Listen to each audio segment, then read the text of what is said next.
Hey guys, welcome to the Save Continue podcast where we get together and talk about video games and video game related stuff. As always, I'm Shanae Howard, and with me is Thomas Shelby Hello. and Brian Robinson. Hi, it's me, Ryan.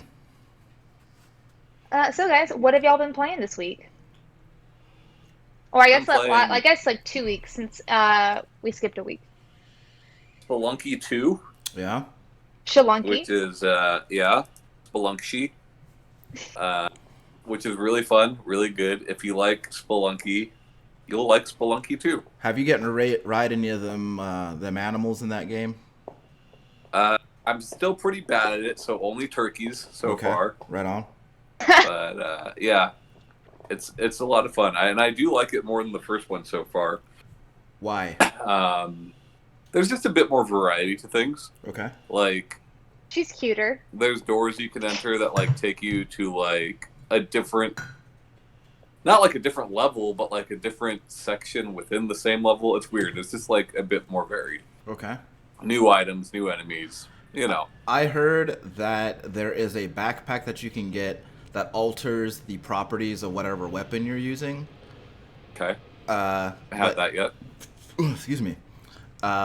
Like for the whip, it turns into a fire whip, and Fuck yeah. apparently if you hit the turkeys with it, it cooks them. Okay. So I don't know what purpose that serves, but I mean, But yeah, so I've been playing a lot of that. Really, mostly that. And I played quite a bit of the Panzer Dragoon remake, nice. um, which is something I'd like to talk about probably next week for a different topic. In that it got not great reviews, and I fucking love it. Like, I think the people that reviewed it just don't remember Panzer Dragoon or never played Panzer Dragoon, you know? Yeah. Because like the Boy. complaints are like it's exactly what the game was before, you know? Yeah. I don't know. Yeah. Well, I mean, like in terms of gameplay, because like, I mean, they were Yeah, always the gameplay is solid. Like there were gameplay changes that were not so great, but those got fixed with like the first patch, you yeah, know. yeah. Um, but yeah, I don't know. It's really good. Like it's a remake visually, right? Mm-hmm. Other than that, it's basically the same game. Things still happen in the same order, but like it doesn't look as good as like the Shadow of the Colossus remake, Mm. right? Yeah. But also, this remake was originally for Switch. You Sure. know what I mean? Yeah. Like it's not going to look and it looks still like it looks really good compared to the original. Um, so yeah, super fun. Been playing a lot of that, and it's got me thinking about like how people score video games, not in a review sense, in a musical sense, right? Mm. Because like I never really considered it playing Star Fox or Sin and Punishment or anything like that, but like a game that's on rails, you can decide when certain things are going to happen in the music. You Oh know what I mean? yeah. Yeah. Absolutely. And that's super cool. Yeah. Yeah. I'm looking forward to trying that because I think I told you last week I haven't played a Panzer Dragoon game in like I feel like it's been 25 years. Mm. So I'm looking forward Yeah. to seeing how I feel about it now. Well, and you said that you had only played Zwei before, Yeah, on the Sega and Saturn. like, yeah, and like, Zwei is significantly better than the first Panzer Dragoon, you Mm, know, and yeah. Orta is significantly better than Zwei. Going back to the first Panzer Dragoon, like it does feel very simple, you know. Yeah. Still more complex than like Star Fox, but like Sure. very simple, you know. Yeah, you know it's funny because like I remember playing Zwei and immediately feeling almost like I was playing Star Fox Yeah, because like it has they've both taken inspiration from each other. yeah, it has like a very similar feel and it even has like branching paths the way Star Fox did. And so it felt very similar, but Yeah, and Zwei I believe is the only game with branching paths. oh, okay. Well, But they are getting ready. I think early next year, releasing a new game in the series for the first time since Orta, and Orta was original Xbox, you know. yeah. So it's been a long time. The Dragoon is back. Let's goon Yeah. it up. Stand for? Huh? What does Orta stand for? Nothing. It's a character name. Oh, got you. Yeah. Yeah, I never got into the series. I have Yeah. no point of reference. Yeah, no, it's the main protagonist name. But yeah. Super good stuff. Good So stuff. it's mainly like those two. Yeah, I still been like fucking around with Pro Skater. But that's it. Oh, on Panzer Dragoon, I want to say I got all the trophies except for one, right? Yeah. The only trophy I have left is to play the game for 100 hours. Yeah. And I tried to cheat it, but you can't cheat it. You I legit have to play the game Tom, for 100 hours. I Right? told you they were You on can't to you you. can't just leave it open. Like you No. have to be like moving around. Yeah, you have to actually be playing with no cheats on or anything like that, right? So like But like, here's the thing: I don't typically mind that kind of trophy. 100 hours really isn't that long, right? For a game, it's really not that long. But for a game that's only like a 45-minute long game, Yeah. you know, that's a Yeah. lot to ask. I would play give it to your kids. I would play it for Help daddy. an hour a day for 100 days.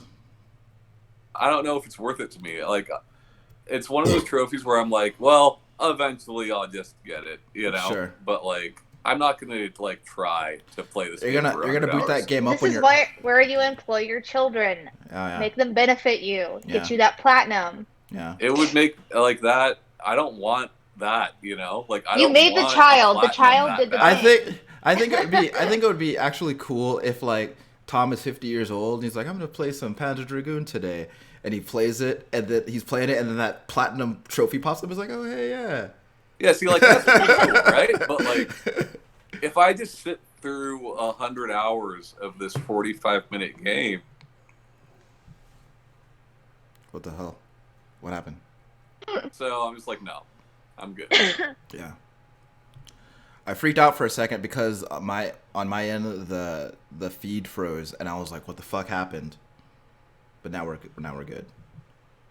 Yeah, there's several games where I'm like a trophy away from platinum, Killing and Floor I'm 2. just like, no thanks. Yeah, Killing Floor 2 is Yeah. one of them. I mean, that happens to me with most of the games I play, where I'm just like, I've like maybe not like one, but there's like a couple, and I'm just like, I'm not gonna have fun doing this. Fuck it. Mm-hmm. If I was Corey, if I was Yeah. a real man, Sure. I'd suck it up and play 100 hours of Panzer Dragoon. Suck that the fuck up. Yeah. Right? He But you're still a growing boy, and so you don't have that dedication and drive. True, I do not. Sure. What about you, Ryan? So I've been playing. So I don't know if I mentioned this the last time we all got together, but did I mention that I finished Yakuza Kiwami 2? Did I mention that? So Okay. maybe Uh, you just told us. And you're Last time talking we about Watch Dogs, yeah. Yeah. Yeah. I just want to say, Yakuza is rapidly becoming my favorite video game series of all time. Over Doom? Yeah, I'd say so. But I've been playing Watch Dogs Legion, also known as Watch Dogs Hello Governor, and How you say it? and I like that game a whole lot. It's very fun. I'm really enjoying the procedural nature of like all the NPCs and like recruiting, because like a lot of so when me and Kaylee started playing, like the first 10 hours of that game, I think the first 10 to 15 hours, we're just walking around London like, oh, they look cool. Let's bring them in. Oh, they look cool. And like just like finding different people to bring into the group. And then at a certain point, we got to where like we have to you got to stop recruiting people just because they look cool, because they don't have any good skills, then they're useless. So Can you recruit anybody and everybody? Can you recruit the entire city? So the only characters that you cannot recruit are the prescripted like main story characters, like the Everybody. like the bad Make guys. everybody a part of your group.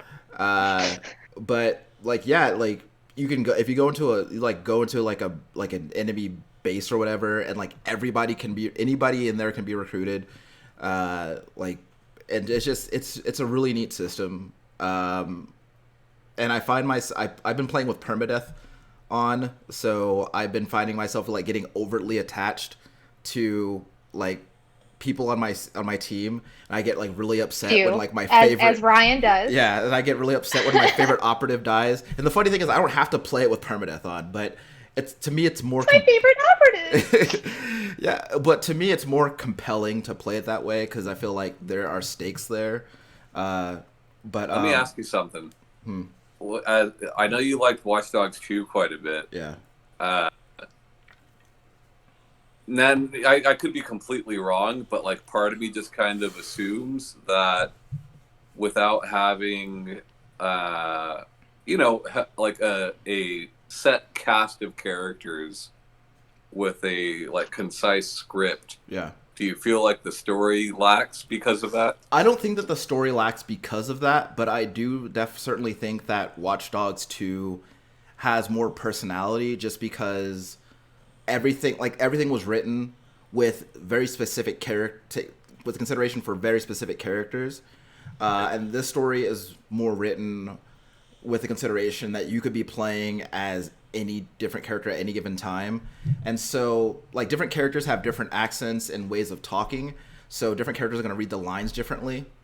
And so it kind of sometimes it changes the efficacy of a given scene just because like sometimes the delivery of a line by the character you just happen to be playing is kind of weird for the context of that scene.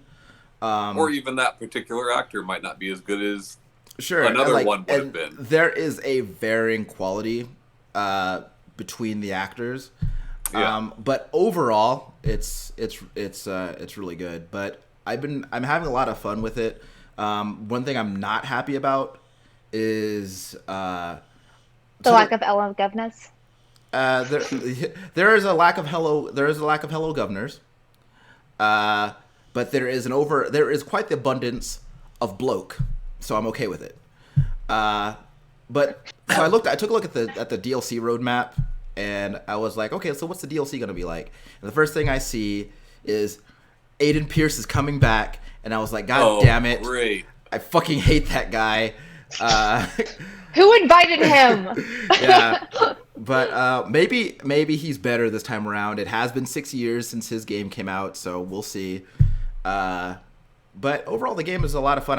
I've got like about 60 hours into the game, and I'm not even done with the story because I spent so much time doing side missions and recruiting different characters and whatnot. But the game is a lot of fun. Also, last night, this is either the last night or the day before, but I started playing Hades,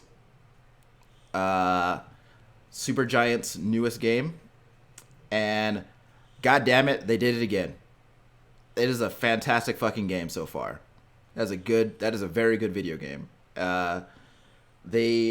I think that one of the things that has always impressed me about Supergiant is how different all their games are from one another, and this one is very much more of a like an action heavy like hack and slash kind of game. It's more like Bastion. Too. Yeah, and it's like it's run based, and you know it's cool to like every time you fail to escape the underworld, then you come back and then there's more dialogue to listen to and like more characters to engage with, and it's really neat to upgrade your weapons and your abilities. And so far, all the weapons are really fun to use.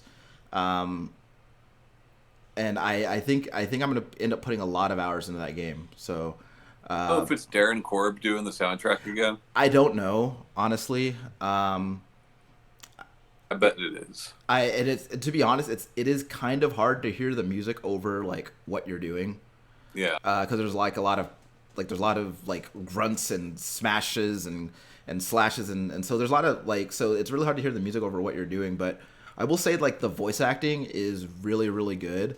The way that the all the different Greek gods are kind of portrayed is really cool. Like they all have like their own like really cool look. And so I like that a lot. And one thing I am and there's two more things I'm excited about that I will be playing over the next week. One, Tekken 7 Season 4 has started, and Kunimitsu is coming tomorrow. It's exciting. I'll be there for that. And also, NetherRealm has declared that as far as Mortal Kombat 11, custom variations are now tournament legal. So I am really excited about that. Because there are some really cool moves that aren't part of any of the tournament legal variations, and I'm glad that I get to use those. So I'm excited to try that out and see what more. Okay, so you mean with like within the game, they're tournament legal? Mm-hmm. Okay. It's cool. It's really neat. Lots of Scorpion going to be happening. That's what I know. Been playing anything else?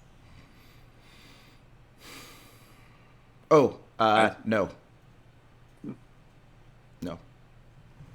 I've just been mainly playing Divinity 2 still.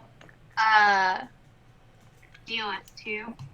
Whatever you want to like do the acronym, whatever. On Das du. How the French would say it. I've almost caught up to where Berto and I are in like our game together, and I'm not terribly far behind. I'm still enjoying like replaying it, even though I'm playing two campaigns at once, Mm-hmm. because like I can save and like research stuff. Like it bothered me in the last game, but like Berta wanted to check out this other thing. Like there was like this confused crocodile like in an area, and I was like, "Is that part of a quest?" It feels like it's a part of a quest. It has a whole story and like dialogue, and so like get to like go and like look up and be like, "Oh no, it's just there for story." Okay, cool. Move on with my life. It's like fun seeing like I can like dig a little bit deeper on all of these conversations, and it's kind of nice because me and Berto can like finally have conversations about the story, about some of the characters, and like have actual thoughts on it. Because this is a game he's like loved for a while, and yeah, just still really digging the writing. So what are you doing? Are you switching off between like your solo campaign and like playing with Birdo sometimes, or are you just only focusing on your solo campaign? No, I mainly playing my solo campaign just because of our schedules being so different. On the weekends we play together, Okay. like on our campaign, and he has like so you can do like multiple saves and different like runs at the same time. Yeah. Well, that's a really cool game. I played it quite a bit when it came out, and I fell off, but I really enjoyed my time with it. I've never really been able to, like with RPGs like that. There's always a point at which I start feeling very overwhelmed, and then I get scared to play it, and then I just uninstall it. Well, like some of the like fights and stuff that like that we struggled with, or at least because he was letting me like because he's letting me run like hours since he's played it through a couple times, and so some of the fights that we struggled with the first time, I've now figured out that if I just entered it from a different entrance, it would have gone much smoother Hmm. and easier. Yeah. And that's even without like knowing like all the parameters that I know now, like going through them. So I can see like where like sometimes at like a certain point where like this is just a lot of shit and like I'm getting my ass kicked and like literally just like reorganizing your stuff and like going around the other side will like kind of help you power through. Yeah. Have you tried using magic at all? Maybe that'll Yeah. help. I have the four characters on mine. So I have like a scoundrel Uh, kind of character. I have a geomancer, pyromancer, and then I have a necromancer healer, and then I have like a tank Aerithurgy kind of guy. so does the scoundrel ever twirl his mustache? It's a girl, so no, but she Oh. does like flip her daggers sometimes. She's like, I'm ready to go. Uh, She like, prefer a good mustache twirl, if I'm honest. yeah, I'm just, I knew they didn't have what you wanted, Sure. so I tried to like, find something. Sure. Sure, I I did understand. my best. Yeah, I know. You're always doing your best. And really that's about it for the most part. It's been,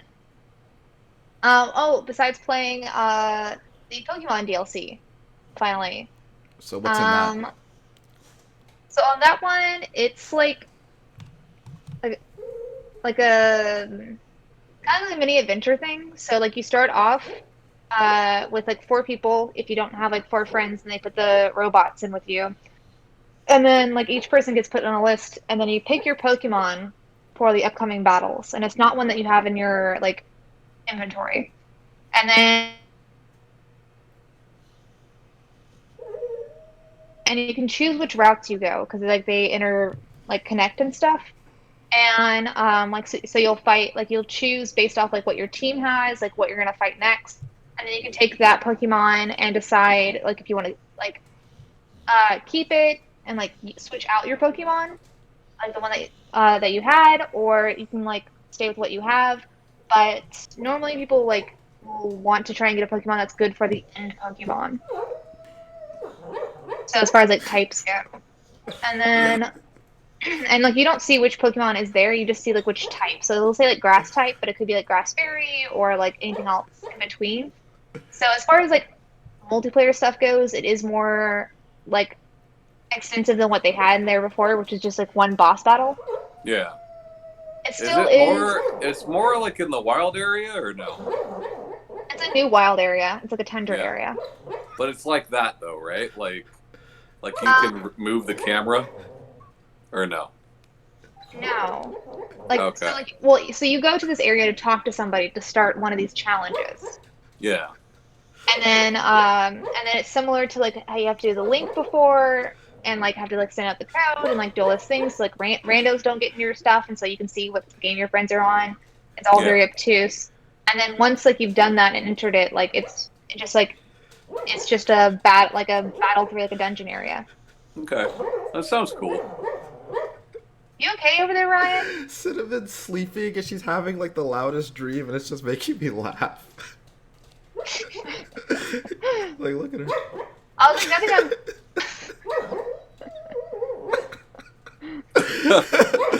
Can you guys hear it or no? Yes. Slightly, yeah. So it's funny. I didn't hear it when I was talking, so I just see you over there like busting out laughing. I was like, nothing I'm saying is that funny. No. Oh, Keep it together, Robinson. I'm sorry. So like, but you have more like area to do like more raid boss battles, like how you could before in the wild areas, but now it has like that extra. Cool. So it's like more more strategy, and at least to get something different that you can do with your friends. Yeah. And then had some friends over, and we also played Super Smash Brothers. I am not good. They are much better. And it's like a couple friend of mine, and so we played that, and then like I'll wear a mask and like hung out, and then yeah, just besides that, like other atomies every now and then. But I've been kind of having some busy times. My anniversary was yesterday. Congratulations. Tom and I were there at your inauguration. Yes, thank you. Your mention of Smash Brothers reminds me that yesterday, I beat the shit out of my kids and my niece at Mario Kart. Oh my god! Good about myself. Oh my god! That took that sentence took a very pleasant turn. Yeah. Which Mario? So you see Smash Brothers? I just really beat my bad kids. At Mario Kart. Which Mario was it? The newest one? Yeah. Yeah. Now, I remember my nephews used to be like super bad at it, and then they started getting like preteens and teens and started getting like much better at it and started getting a challenge. Now my oldest nephew is like probably better at me than like the most recent one. And pisses I told me them off. they will never beat me. See, that's the thing about these new consoles, man, is like it used to be when the other person was winning, you could just unplug their controller. Now you can't do that. Just my give them daughter the is better than me at Parappa the Rappa. Well, that's about it. Yeah. That's something. You know? That's true. Also true. She is definitely better than I am at The Sims. So. Yeah.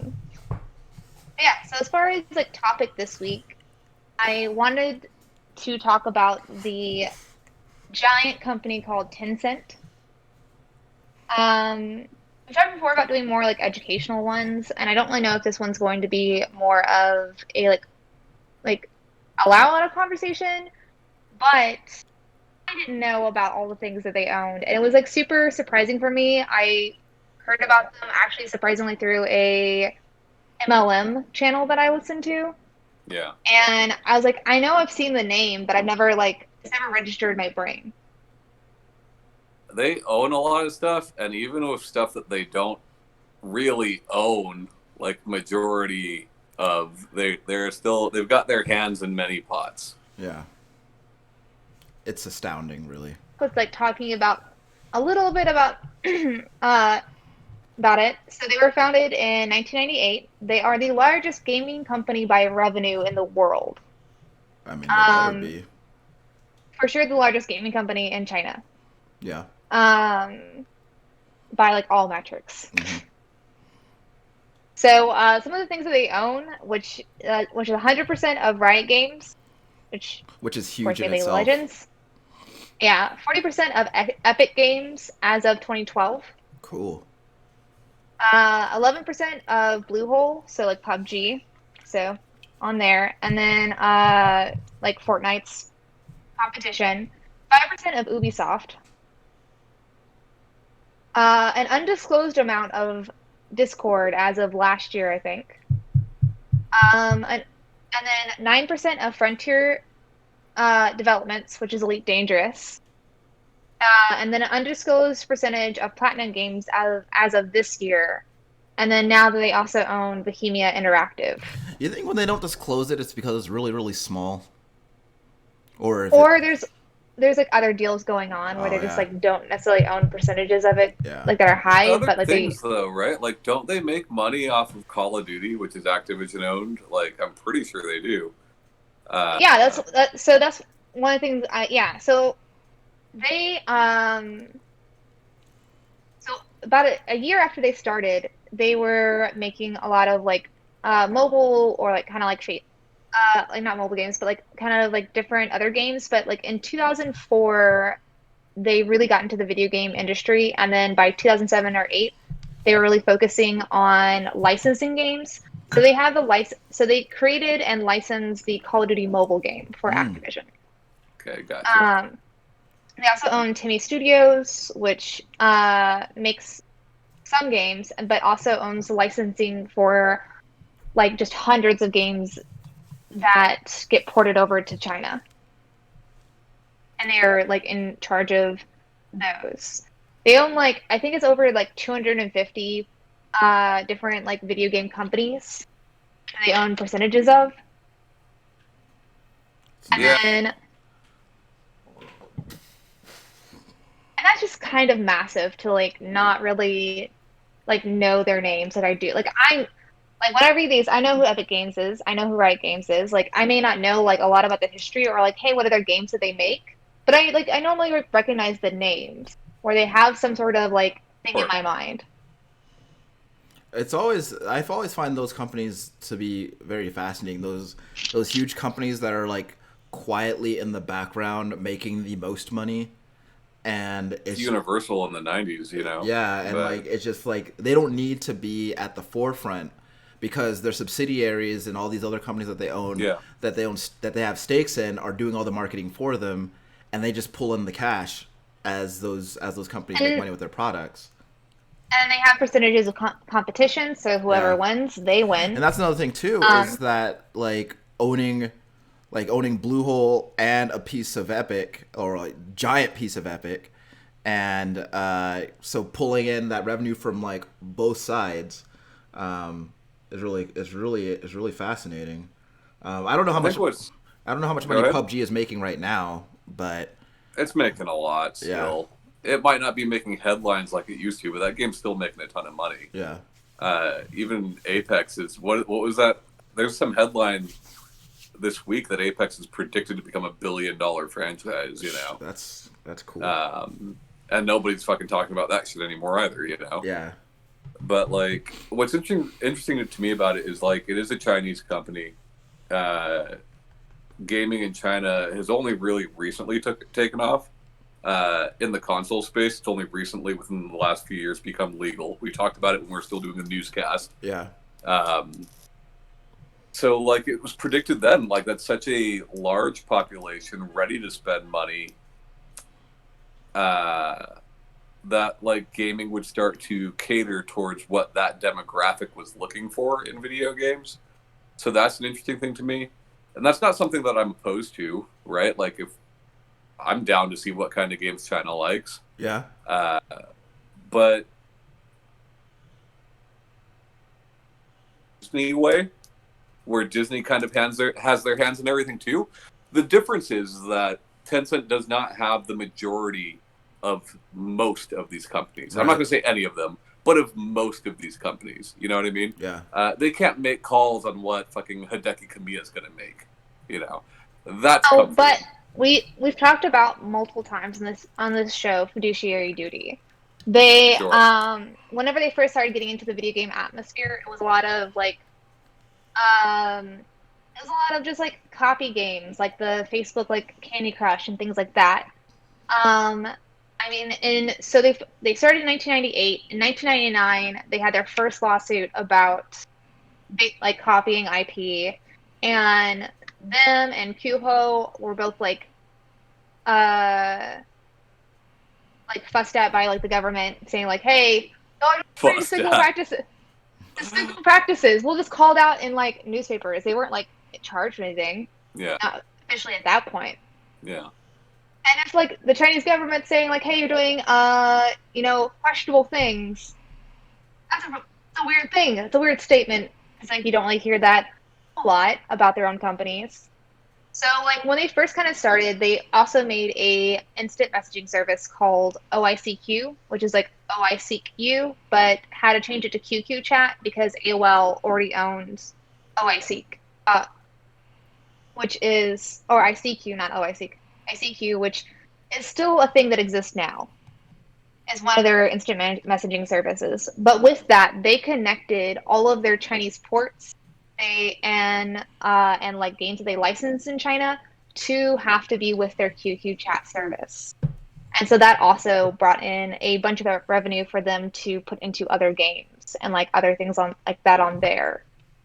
Um, so like and then from 2004 to 2007 8 is when they started buying a lot of South Korean gaming like stuff to port over to China.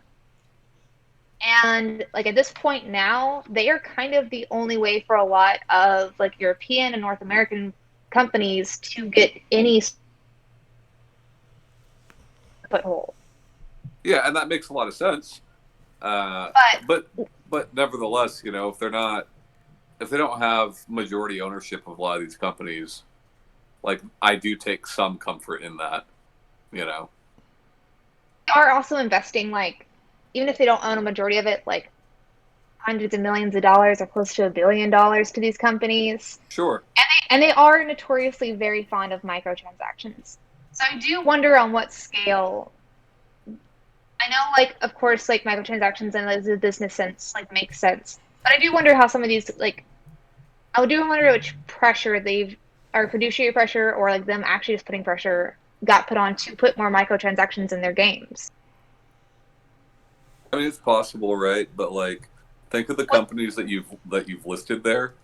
Most of them are not putting out a lot of games with microtransactions. You know, that's not to say that they never will, but I think the main concern was what is it? Is it GGG Path of Exile, like their company, okay, the Finnish one?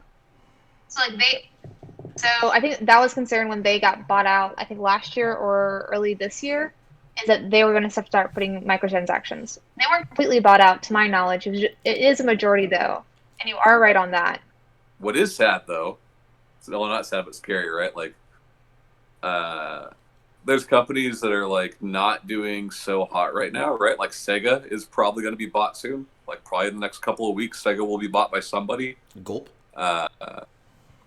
Like, I don't want them to fucking scoop up Sega, you know. Yeah. But They're gonna fuck Yakuza up. You know, who knows, right? I mean, the speculation there is that it'll be one of the console manufacturers that buys Sega, but we don't know anything for sure yet, right? Yeah. But yeah, and kind of like going back to like their instant messaging thing, they also own WeChat, which is like the Chinese version of WhatsApp, but larger, many times larger. They also put out in 2017. Originally, it was supposed to be called the Tencent gaming platform, but they changed it to Wii Game, and it's cool to WII. no. We would like to play. That'd be really funny. We'll get to the relationship with Nintendo here in a bit. Yeah, in Tencent. Now we're talking. Yeah, so like in 2017 that came out as like Wii game, and at launch it like boasted 200 million users.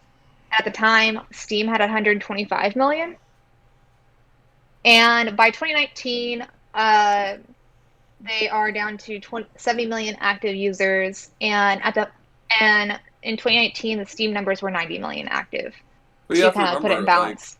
like those are also very different kinds of games. It's attracting very different types of people. You know. But it is kind of like so as far as like Wii game goes, it is like it does seem like it does like more than like Steam does as far as like the content and like Right. what the platform can bring. But also, it's not just China. I remember, I believe when I was reading that Wii game is also available in like some of the international markets too. I don't even mean by geography. I just meant like the content that is hosted there is significantly different, which brings in a different audience. You know. Yeah, but Can you expand upon that? Yeah, it's the 'Cause games. I don't think I'm grasping it. It's games similar to what you're talking about, right? Like Facebook type games. That's a different audience. It's like what's that one that like it's like Big Fish Games or whatever it is. It's similar to that, you know. On While Wii there games, are they have like Rocket League, of course, all the yes, Epic while League there games, are other more video games, you like know. NBA, Call of Uh, Duty, yeah, like. I think the vast majority of the audience that is going to a site like that was going more for gotcha games and things of that nature. Use the service, so I wouldn't say what like I don't know what their like main like page looks like. That is probably something I should have looked up. But I also wanted to talk about kind of going back to Riot Games and their ownership of it, like finding out some of the weird stuff that happened with that. So, are you aware of like the Honor, or did y'all like look up anything about the Honor of Kings like League of Legends thing? No, so I don't know anything about League of Legends. I looked up that honor. So if it's the game that I'm thinking about, um, it seems like a game that I'm pretty sure most people here haven't heard of, but has like a lot of players, like 100 million or some shit. Yeah, it's one of the it's I think it's like the highest number played at like launch game in China, and like it still has like millions and millions of like active players. That's a lot of fucking people playing one So game, man. yeah, so Tencent went over to Riot and was like, "Hey, we want to turn League of Legends for a mobile game for the Chinese market."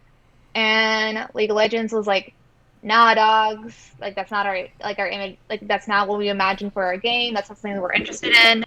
So then they had their studios just rip it off and put in like revisionist Chinese history and like 60 playable characters and like Dynasty all this stuff. Warriors. And yeah, like Dynasty, I mean, I guess actually on there. And then for like a while, like Riot and a lot of their like a lot of their I want to say agents or employees, but it's not the word I'm looking for. Rioters. I guess people who work at Riot Games, what was it that make the video games? Developers? Yeah. I guess developers is like what I'm looking for.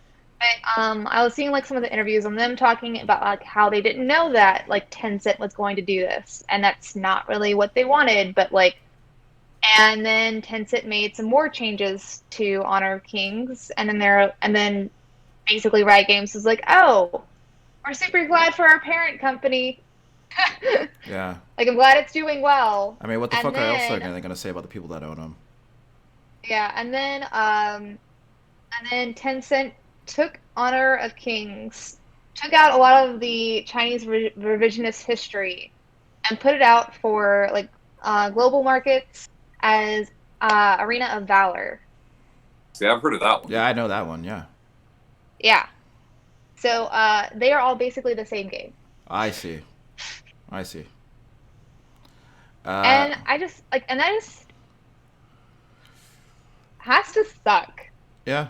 It's that whole market, though, right? Like, I'm not trying to defend Tencent in any way or stealing IP or any of that, right? Like, I own them. I'm but just like, saying, like, as a developer or somebody who like made that game, that yeah. has to suck. Oh, for sure, for sure. But like, the same could be said about fucking 60% of the games on the App Store, you Yeah. know? How They're many all a Flappy fucking Bird clones clone are of there? something else, How you many know? how many Angry Bird clones are there out there, you know? Yeah. They're just like everything is a copy of a copy, but I mean people are going to buy it, so what the fuck else are you going to do? You're a multi-billion dollar corporation. You know people are going to buy. So why wouldn't you do that? Why wouldn't you compel your subsidiaries to do that, you know? I mean, you're making more money than Sony is in the gaming sphere, so like, fuck. I mean, they have to, right? Like they like such with such a diverse portfolio and how much content they pump out with such a huge customer base. Like if you're not making more money than Sony, then like what the fuck are you doing? So, but it's still And that so, at the same time they're still a mega corporation, and I don't really vibe with that. But it's it's nuts how and much money they then, make. and then in 2019, they just started working with the publicity department of the Communist Party of China, making patriotic phone games. Yep, no skeletons And allowed. I know that's a and weird rule over there. they say that the games aren't political but patriotic. But a lot of it is like similar to like Honor of Kings, where it's revisionist history. Also, like it's like games where like you tap to like clap for like one of their leaders. Sure, the Other people have ones where spoken. it's like and other ones where you are like going through like Ming Dynasty. It's supposed to be like historic. There's supposed to be a lot of them are supposed to like, and a lot of the games are kind of situated around what the Chinese government is kind of like focusing on when it comes to like goals like unemployment rates, like a game like where you're controlling a city or like long not longevity of life, but like different like social issues and stuff like that, and that's like the metrics in your game. And I'm not like down for a company that is especially this massive catering so hard to like any political sphere or any like leaning thing. But I do think that's crazy interesting that that's where they went with it. Because I don't know what like if the U.S. had one similar to that, where like patriotic games, like with what the government's trying to focus on right now, and I guess we'd be like trying to figure out tax brackets. Like, I don't know what the game would be. Well, I think that like number one, I think a lot of video games are inherently political, but at the same time, I think you make a game that you with stuff that you think that your base that you know that your base cares about, and if the base cares about being patriotic and unemployment rights and managing those metrics, then you're going to be The making those base, games. it's the publicity department that's telling them what to make and what the story is going to be. Right, but still like But they're telling them based off of something. yeah, They're not like just pulling an idea out of their ass and saying, "Hey, do this." yeah, like the like Well, yeah, they for the know.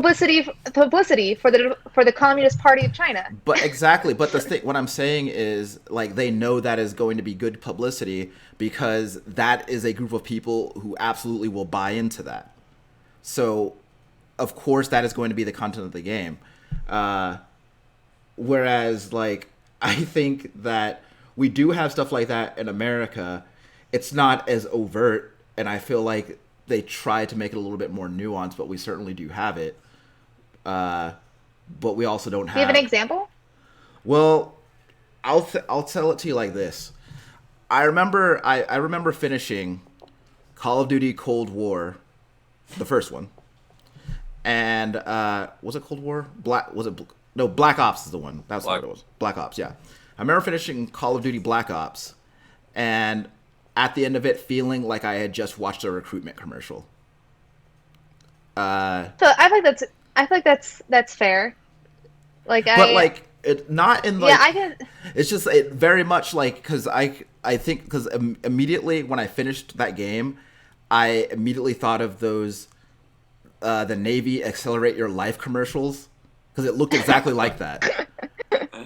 And whether or not it was a developer's intent to incite some sort of latent patriotism in me as a player, I can't say.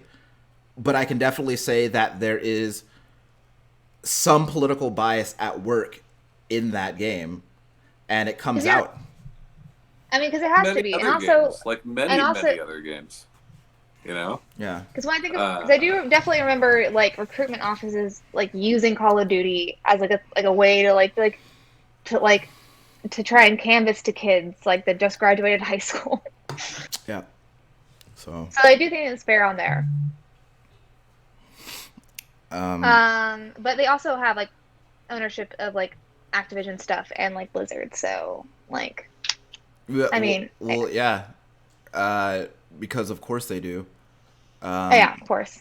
But like, it is still crazy to me about because I'm obviously not down with any corporation having interest in like having political interests and having their say and or like having politicians in their ear and vice versa. But I mean, it makes a weird kind of sense that is what's going on. But sure, well, and like I mean, look, it's different for them to be like taking money to promote a certain political party. Like that's kind of strange, sure. Yeah. But like we've seen that in all art forms for fucking ever, for a long time. I thought about anything being like as overt as this. So whenever I was like doing like research, I was just like, that's just, I mean, it's just super interesting to me. Yeah, and it is interesting for sure. And I think it also might seem more overt to us because we are used to digesting this sort of media in a different way. Whereas I think that if we were as ingrained in that society as Chinese people obviously would be, then it might seem less overt. So, I've never a political party like bankrolling with a company like purposely to make them games. Yeah. Sure. And like it probably exists out there in like other forms. I just like this is my first time like reading about it and just like that's weird. Yeah. It's weird. Video games are weird. Look, it's like and then also like was like what would be the US's version of that? Because like all I could think about was like the taxes thing. Yeah. I don't know. I mean, we do have like state-funded video games. Like that's a very common thing these days. Killing Floor. Yeah, but I mean, Nevada did that. Older than that, right? Actually, the state of Georgia did that. Actually, Kingdoms of Amalur Reckoning, right? Yeah. Like that bankrupted a state. I can't remember what state, but yeah, like it's not their fault. Like that game fucking rips. I love that game. Yeah. It's not their fault. Yeah. Yeah, and then I mean, if we want to talk about like like practices that I think that are like dirty by the company, like we would just talk about WeChat. But that's kind of like not what I wanted to focus on. I also didn't know that they controlled all of the switches in China, and that I did know that actually. That's one of the few things that you've said that I knew. And that like, and also all of the games, so like the digital and physical. Yeah. And I makes sense. knew that like. And I knew that due to like Chinese censorship and like things that they have with their country, like I knew that some games were like different, and like obviously we've all heard the stories of like this isn't available in like this country for these reasons and stuff like that. Yeah. But I didn't know like how region locked China was with like the Switch and the Switch games. Yeah, I think like you have to look at Tencent in that situation as almost a different entity, even though it is the same company, right? I look at that as more like we've just legalized console gaming. We need somebody to regulate this. They don't have the fucking ESA, Yeah. That is true. Who are you gonna pick? You know what I mean?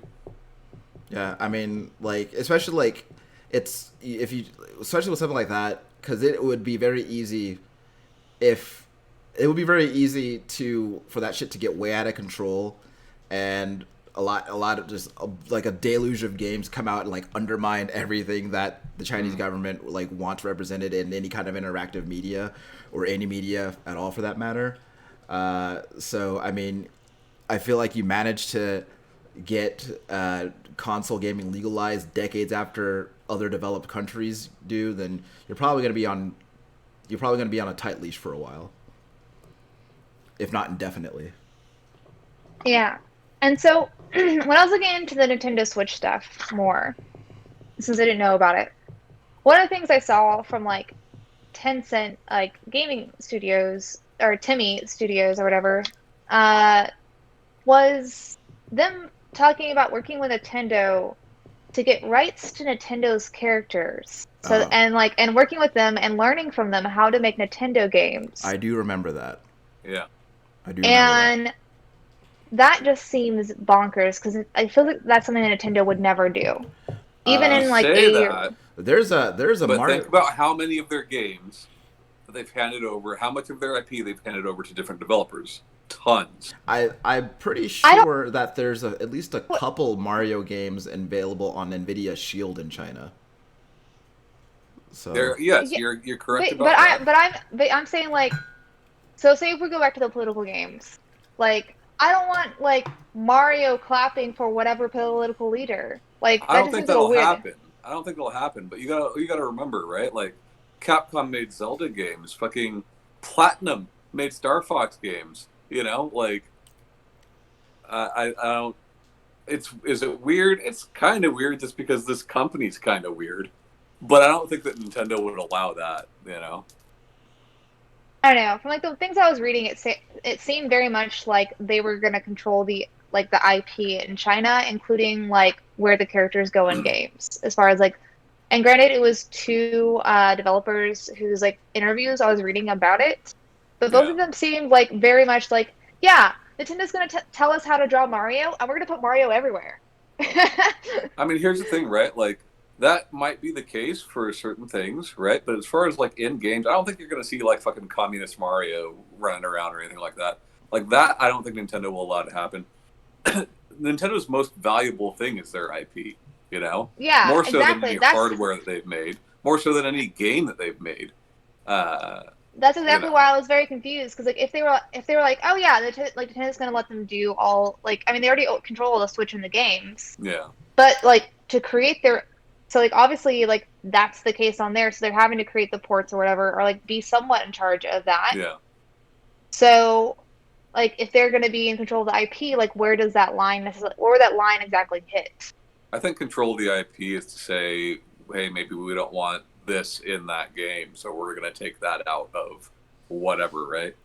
Uh, I mean, I don't fucking know. Who knows? I really have no idea. I just don't. I just can't imagine Nintendo being so, like, "Yep, do what you want with so Mario." I mean, I know that Say that or like the developers were just lying and just Yeah, being like optimistic. well, Like we would love this, you but it's know, not happening, I like know, sort of thing. I know that in different regions, like different publishers will release a game. Like, for example, I think that Capcom is who published God of War in Japan, and I don't. But like, as far as China is concerned, I don't know who does the distribution and publishing over there for games that we see stateside.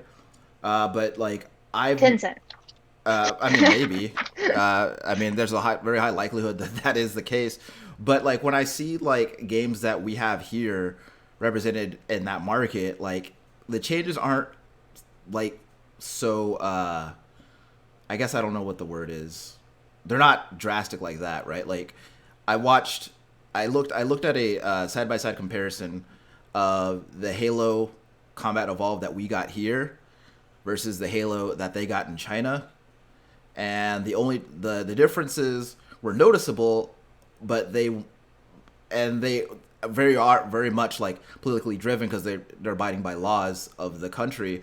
But it's stuff like when you kill an enemy, like their body just like there are no dead bodies on the screen; they just shrink into nothing. So every character that you kill just shrinks into I bet nothing. the artists and creators love that because Uh, fuck yeah, I don't have to draw this dead or body. like but an it goes so far back though, and sometimes it is a lot of extra work, right? Yeah. Think like NES, right? Probotector versus Contra. Yeah. Like it goes far back. People have done this since the fucking beginning of video games, basically. Yeah. But And I wasn't I kidding. think it's more on that scale. Yeah. I could definitely be wrong. Who knows? Maybe we'll see Communist Mario. I mean, he's the right No color idea. already. But So. I seriously doubt it, Think about like Bionic Commando and then all the Nazi stuff that got taken out, like, yeah. I mean, and I wasn't kidding about that no skeletons allowed thing. Like, you cannot put skeletons in video games there. I don't know what it is. Yeah. Well, it's because the they're too bones are their spooky. money. All right. But you have to remember that the worms are also their dollars. So. Too spooky.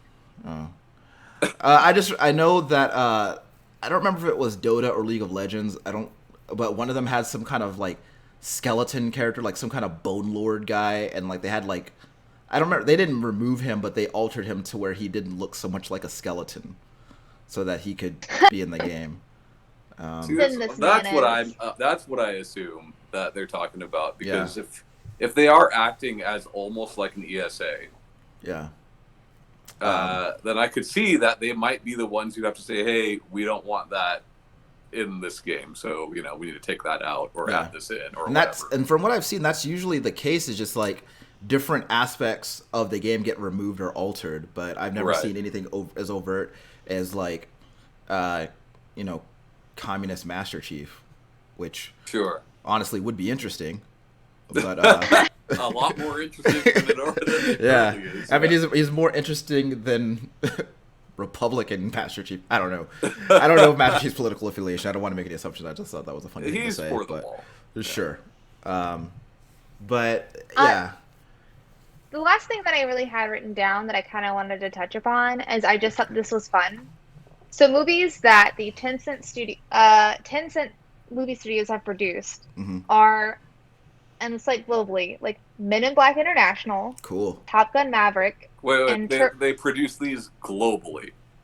Yeah, not just in like China, Okay. like the one when they aired here, like they were the producers, or maybe not the full one, but at least the joint one. And so Men in Black International, Top Gun Maverick, and Terminator Dark Fate. Cool, I love that movie. And I feel like that's just like those are the first 3 movies I saw and like things that they had done, and I was just like, that's like a very like I see your market. I see what kind of movies you're trying to make. Thank you, China, for Terminator Dark Fate. I appreciate it. Well, you also have to remember, like, so many of the movies we put out here, like those movies you just named, action didn't do extremely well. Like those. Oh, movies I'm not saying it did. Right, no. right. But what I'm they saying have no is, blockbuster hits like didn't do I've well seen here, though, right? Like, think about how many fucking Transformers movies keep getting pumped out, and it's because of how well they do in China. They got good taste. Fair man. on that. Yeah. I mean, they know what they like. Yeah. So. Yeah.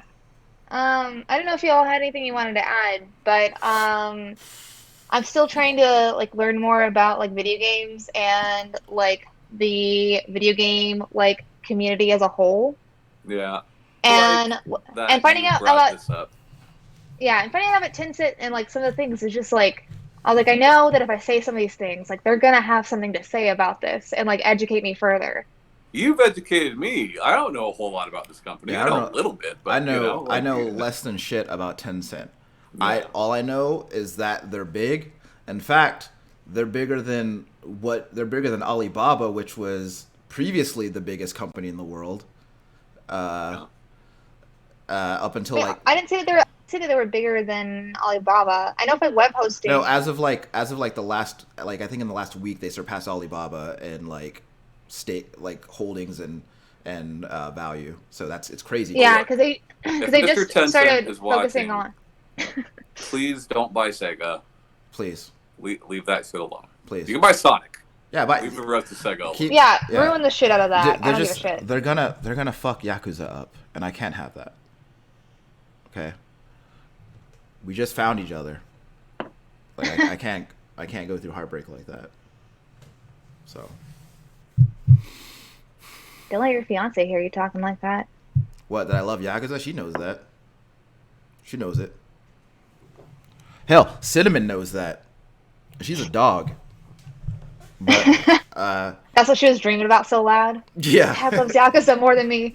uh, but it's they're gonna buy more companies. You know, they're gonna buy more companies that people like, and because it's good business sense. But Investing Yeah. doesn't bother me so much, right? yeah, Saying that they own 10% of this or sure. whatever does not bother me that much. Uh, it's when they start like taking, you know, full control that that Or worries So even a good me. portion, or even just investing hundreds I of millions mean, of dollars just with taking majority control of a company is what worries me. But you know, I we'll think that see. there's That remains to be seen at this point. yeah, I don't know. Like as far as like the company goes, like a lot of other like with the obviously like with this you can tell like my bias, but as far as this goes, like I don't like the censorship that China does, and I don't like obviously a lot of things that they do. And it but you're like y'all did point out, and I was like getting more incensed than I probably should have been, because like they do still have to play the game because that's the country they're in. Right. So they do still have to follow those laws and stuff like that. But like it definitely is worrisome for like the censorship they do with like the history. And so in my mind originally I was like, well, just make something up then instead of just like lying about the history. But like no, don't say it's historical. Don't say it's this thing for sure. But I don't know if like their laws or their market would Well, want it otherwise. and do we know that they're being advertised as historically accurate? Yes. Okay. Okay. Yes. Um and I mean, obviously they, because everyone knows that they're doing these things with the government, they are being public about it. So at least it's not like shady, like trying to act like that's not the case I mean, what with these like games. And then also, why wouldn't they like it's just like look, if I were the biggest game in town and I knew that people had to go who people would probably have to go through me to get them games, I'm gonna be really transparent because like what are you gonna do? You gonna buy video games from the other guy? Like what are you gonna yeah, I mean, You got honestly, nowhere else to go. do?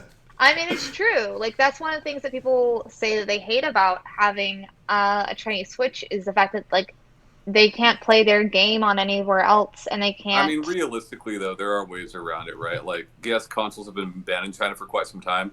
People have still had every fucking console in China. Exactly. You know. On there and stuff like that, and just like how much more like how much more like they do pay for these like Tencent Switch games comparative to other markets as well, and just kind of like things like that was just kind of like definitely rubbed me wrong and made me look more into the company. But I do feel like doing that, I feel like I understand the market a little bit better. An investigative journalist now. Yeah, Shanae, don't dig too deep. You're gonna get yourself silenced, man. Yeah, dude, they're coming for you. Yeah. Do y'all not want to put this episode up? No, I'll put it up. I'm not I'm scared. a little scared, I'm not scared. I'm scared for you. I mean, not me. I'm good. but no, By the like way, it was a good by episode. the I way, liked it. we have never said his name correctly. I know I say Tommy Shelby every week. That's not his legal name. You'll never find him. Yeah. My name is absolutely Ryan Robinson, though. So pull up.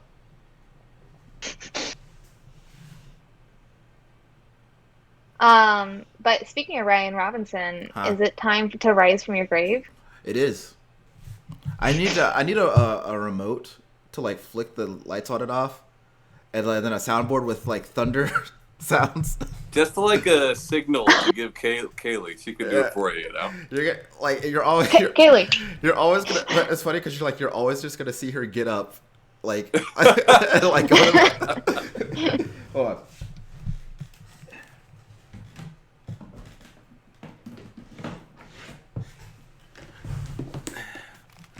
All right, I have the sarcophagus.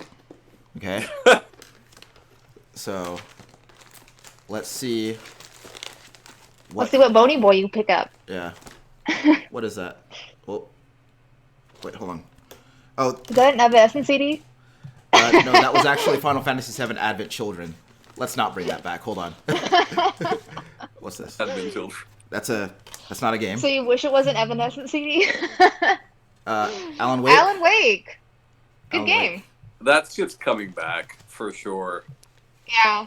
Yeah. It's coming back, man. But as the Cable Keeper or the Crypt Keeper or the Grave Keeper, whatever like title you have, what's your take on it? Alan Wake is very cheesy, but very fun. It's cheesy in a way that's like it's what's that word? Campy. That's what it is. It's very campy and fun, like in the way that like, you know, Twin Peaks or, you know, shows like that are.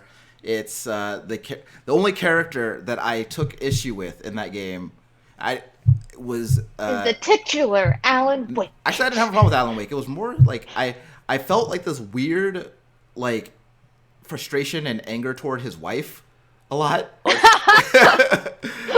I don't really know where that I don't really know where that came from, but Alan Wake is really cool. The mechanics for combat are like it's fun to it's got a fun loop. Like you flash him with the flashlight, then you shoot him with the gun, and it's just fun. And it's like similar to Luigi's Mansion. Yeah, you feel like a Ghostbuster. Yeah, it's similar to Luigi's Mansion. And like I feel like Alan Wake does like I don't want to call them ghosts because I don't feel like that's what they are, but they do. I guess I'll call them phantoms. They do like interesting. They do it they do it in an interesting way. Like there's this one part that I remember where like you're like in a lumber yard or something like that, and there's this one of those phantoms Ducky is like running around, and like the way he's speaking like he doesn't know that he's like all ooky spooky. He's speaking like just like a regular person, and like saying things that that he would like a normal conversation or whatever. But that's Want to get some za? But like that's like it made him creepier for some reason. So I like the game is so fucking good. Yeah, so good. Look, it takes inspiration from Twin Peaks, from X-Files, from the Twilight Zone, from a lot of things. But you know? Alan has like a permanent, like kind of, he's got like a sourpuss on his face all the time. Yeah, Stephen King, obviously. Yeah. Billy Prince. Yeah, that's the game that helped Tom and I come up with the fictitious horror author Billy Prince. Yeah. So and his book that. Yeah. About Nicholas Smart the Mime. Yeah. And the glistening. Rover. Rover. That's funny. But yeah. So definitely should rise from its grave. Yeah, absolutely. Well, with the tie-ins to Control and then like Remedy's talking more and more about Alan Wake, I think Alan Wake's happening soon. Yeah, with the way that they've established. Well, we don't have confirmation yet, so we can only speculate. Well, I mean, it kind of stands. It kind of makes sense though, because like they keep fleshing out this universe and like tying all these things together, and with the way that people do really like Alan Wake, I don't see that not happening. I mean, sequel's his wife, his wife, and everyone hates it. If you think about like what has had like the most staying power of Remedy's games, they really can't do anything with Max Payne because it's not theirs anymore. Yeah. Just under that is Alan Wake, you know. Yeah. Mm-hmm. So, and it's funny because like you could tell the difference between the Remedy Max Payne games and the Rockstar Max Payne games, because the Remedy Max Payne games are like weird and like like psychological, and the Rockstar one is just like depressing and angry. So anyway, Alan Wake, Rise from Your Grave tonight. Thank you. Any closing thoughts before we finish out the show? Don't trust corporations or your government. Yeah, that's mostly true. Don't put 100-hour trophies in your 45-minute long game. Oh, I wanted to actually posit a question to you guys. So, hold on. So Kaylee and I were talking about uh, like games whose online servers go offline, and how like when there are trophies attached to like doing stuff online. So she says that if you're going to take your online servers offline and make those trophies unattainable, you should just give them to people who don't have them. What do you guys think of that? What? Out and like do the percentages differently. They're not going to spend more money on a game that they are ceasing support with. You know what I mean? Yeah. Like, I get the frustration. I've been there. There's been games where I've wanted a trophy that was online only and couldn't get it, you know? Yeah. But, like, it doesn't make any sense for them financially. Unless there's, like, some fucking switch that Sony can flip. Yeah. Which I very much doubt that's the case. Sure. But if they, like, patch it in whenever they take down the server, I feel like that's something they could do. I guess maybe it's something they could do, but why would you spend more money on doing that to a game that you're obviously not making a lot of money off of? Sure. You know? To be a good person. Sure. Yeah. But most games are put up by corporations. And as we discussed, corporations can't trust them. You can't. So. Yeah. If you enjoyed this episode, you can find us on most podcast apps such as Spotify, Stitcher, Apple Podcast app. Google Play. Google Play. That's the word I was trying to get out, and it wouldn't come out, and so I just like skipped it. We also are on the YouTubes if you want to see our faces while we do this. We have an Instagram, thanks to Tom. And bye, guys. Later. Bye.